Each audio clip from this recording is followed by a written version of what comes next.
Latest updates ఎప్పటికప్పుడు పొందడానికి big TV WhatsApp channel follow అవ్వండి. లింక్ డిస్క్రిప్షన్ లో ఉంది. ఈ అనంత విశ్వంలో జీవ వైవిధ్య ఆనవాళ్ల కోసం మనిషి పడే ఆరాటం అంతా ఇంత కాదు. అణువు నుంచి అనంతం వరకు అన్వేషణ కొనసాగిస్తూనే ఉన్నాడు. ఈ అన్వేషణలో భాగంగా గెలాక్సీలు, నక్షత్రాలు, గ్రహాలు, ఉపగ్రహాలు ఇలా మనిషి అనునిత్యం అన్నింటినీ వేటాడుతూనే ఉన్నాడు. ఈ క్రమంలోనే అంతరిక్ష రంగంలో భారత్ కొత్త శిఖరాలను అధిరోహిస్తూ వస్తుంది. భారతీయ అంతరిక్ష పరిశోధనా సంస్థ ISRO, US space agency NASA, European space agency ESA సహా ప్రపంచంలోనే అనేక అంతరిక్ష పరిశోధన సంస్థలు విశ్వం గుట్టు విప్పేందుకు ఎప్పటికప్పుడు అనేక ప్రయత్నాలు చేస్తూనే ఉన్నాయి. ఇందులో భాగంగానే 2024వ సంవత్సరంలో ఎన్నో ప్రతిష్టాత్మక మిషన్లను నింగిలోకి చేరవేశాయి. అయితే ఈ అనంత విశ్వంలో ఎక్కడో ఒకచోట మనిషిని పోలిన జీవి ఏదైనా ఉంటుందేమో, మనం ఊహించుకునే గ్రహాంతర వాసులు నిజంగా ఉన్నారేమో, లేదా భూమిలా మనిషి జీవించడానికి యోగ్యంగా మరేదైనా గ్రహం ఉందేమో అనే ఆలోచనే ఇలా అంతరిక్షంలో జీవం ఆనవాళ్లను వెతుకుతూ మనిషి దండయాత్ర మొదలైంది.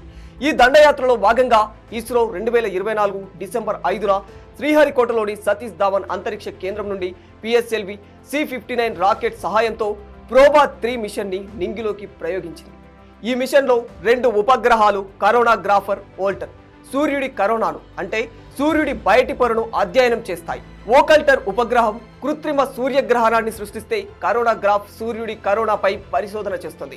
మొత్తానికి ఇది సూర్యుడి కరోనా నిర్మాణం, సౌర తుఫానులపై అధ్యయనం చేస్తుంది. ఇక Polaris Dawn mission, Elon Musk company SpaceX ఈ ఏడాది సెప్టెంబర్లో పోలారిస్ డాన్ ప్రారంభించింది.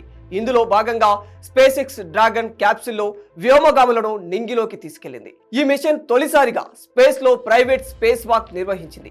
భూమికి తక్కువ కక్షలో శాస్త్రీయ సాంకేతిక పద్ధతులలో దాదాపు 40 రకాల పరిశోధనలు చేపట్టింది.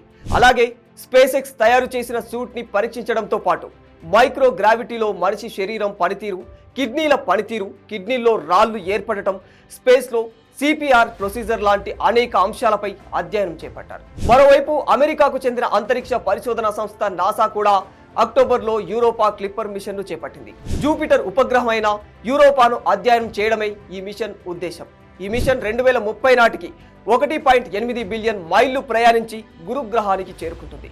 ఈ ప్రయాణ సమయంలోనే ఈ వ్యోమ నౌకలో ఏర్పాటు చేసిన 9 సైన్స్ ఇన్స్ట్రుమెంట్స్ యూరోపా ఉపరితలం, వాతావరణం, ఐస్ క్రస్ట్, దాని కింద సముద్రానికి సంబంధించిన డేటాను సేకరిస్తాయి. అయితే జూపిటర్కి 95 ఉపగ్రహాలు ఉన్నాయి. యూరోపా 4వ అతిపెద్ద ఉపగ్రహం. దాని ఉపరితలంపై ఉప్పు నీటితో మంచు ఉందని, భూమిపై ఉన్న నీటి కంటే యూరోపాలో 2 రెట్లు ఎక్కువ నీరు ఉందని శాస్త్రవేత్తల అంచనా. ఇక్కడ జీవం కూడా ఉండవచ్చని అంటున్నారు. 2024 మేలో చైనా కూడా చాంగ్ E6 మిషన్ ప్రారంభించింది. ఈ మిషన్ ప్రధాన లక్ష్యం చంద్రుడిపై ఇంతవరకు ఎవరూ వెళ్ళలేని మారుమూల ప్రాంతాల నుంచి శాంపిల్స్ ను తీసుకువచ్చి వాటిపై పరిశోధనలు చేయడం. ఈ మిషన్ చంద్రుడి నిర్మాణం, దాని ఉపరితలం, దాని పరిమాణం గురించి కొత్త సమాచారాన్ని అందించాయి.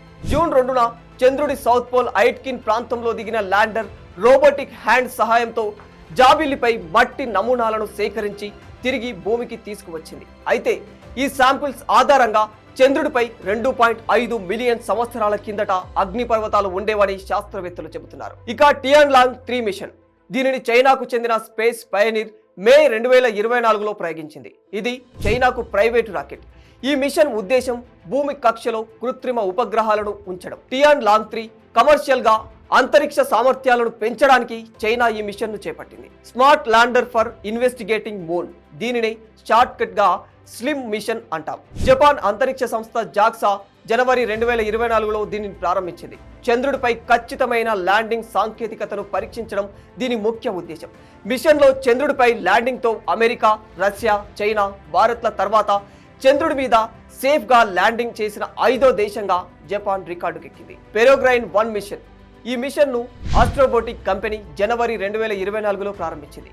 ఇది NASA commercial lunar payload services ప్రోగ్రాంలో చేర్చారు. ఇది చంద్రునికి పేలోడ్లను అందించడానికి రూపొందించారు. ముఖ్యమైన డేటాను సేకరించడానికి ఈ మిషన్ చేపట్టారు. కానీ ల్యాండింగ్ అనుకున్న విధంగా జరగలేదు. ఏదేమైనా 2024వ సంవత్సరం అంతరిక్ష రంగానికి చాలా ప్రత్యేకమని చెప్పుకోవచ్చు. ఎందుకంటే ఈ 2024వ సంవత్సరంలో అంతరిక్ష సంస్థలు నింగిలోకి ప్రయోగించిన మిషన్లు అంతరిక్ష పరిశోధనల్లో అంచెలంచెలుగా ప్రతిష్టాత్మక పురోగతిని అందించాయి. For more videos like this, subscribe Big TV channel.